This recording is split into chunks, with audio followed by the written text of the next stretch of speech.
How's it hanging, YouTube? This is King of Feral Imps. Grab your ceremonial cloak because today I'm counting down the top 5 god cards in Yu-Gi-Oh! As far as rules and criteria go, it's pretty self-explanatory. Each entry on the list must be god cards. That's pretty much it. And you know, the god cards are pretty obvious. You know, they're big, beefy, and they come in threes just like starter Pokemon. This will also be current TCG only, so that means no Harakathy or Winged Dragon of Ra Sphere mode. Also, their ranking on the list is based off usefulness and badassery. Let's jump right in. Secret number 6 on the list is Loki.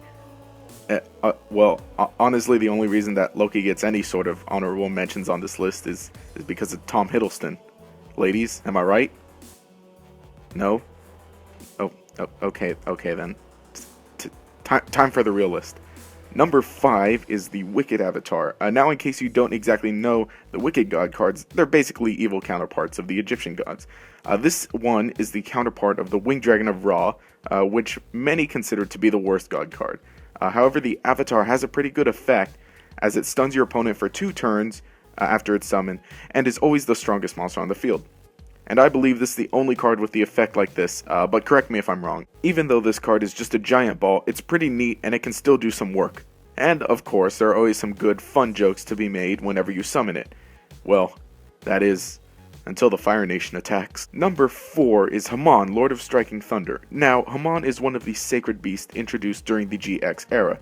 All of the sacred beasts have some amazing designs and were nods to the original Egyptian gods, but stepped up their game as far as design goes. I mean, look at the amount of detail in this guy. He's some kind of freaky yellow or golden skeleton guy with giant ass wings. If you were to inject Skull Servant with badass serum, you would get Haman.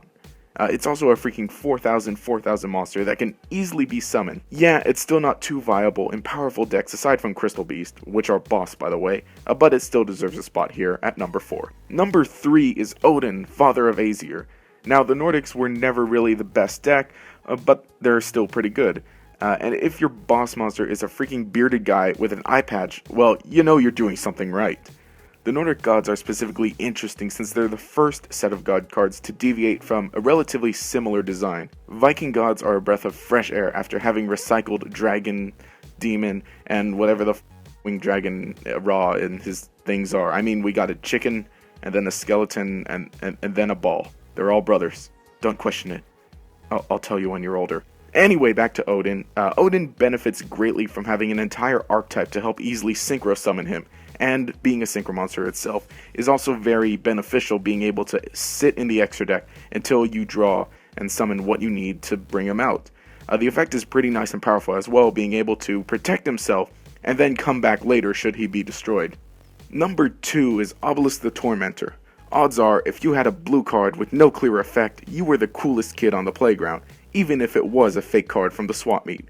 Thanks, Mom. Best Christmas ever! Obelisk is actually one of the strongest of the god cards, being a solid 4,000, having immunity from targeting effects and a summon that can't be negated. He's close to unstoppable. Even though you need to attribute 3 monsters as per usual, it's well worth it, which is why Obelisk frogs were so effective and still are to this day, in some degree. Just get out 3 little monsters, tribute them all for the Tormentor, and you're as unstoppable as Kaiba himself. Screw the rules, I have green hair. Now, number 1 on this list today is Slifer the Sky Dragon.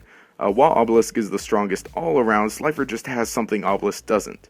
Yeah, Yugi, or Yami, you know, whatever Lightning Bolt Head wants to be called. Slifer just has more star power, belonging to the protagonist and having a nice bright red and easily identifiable character design.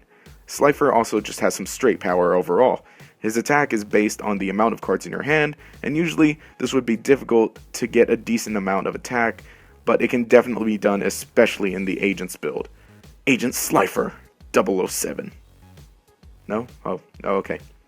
Anyway, this has been it for this top 5 list. If you enjoyed the content, remember to subscribe. Also, remember to leave a like to show your support, and let me know your favorite god cards in the comments below. Of course, this was just kind of my opinion, but I tried to rationalize it best I could, and of course it is only just fake Yu-Gi-Oh! God cards. If this were any real competition, we know who would win. Anyway, this has been King of Feral Imps. Have a nice day.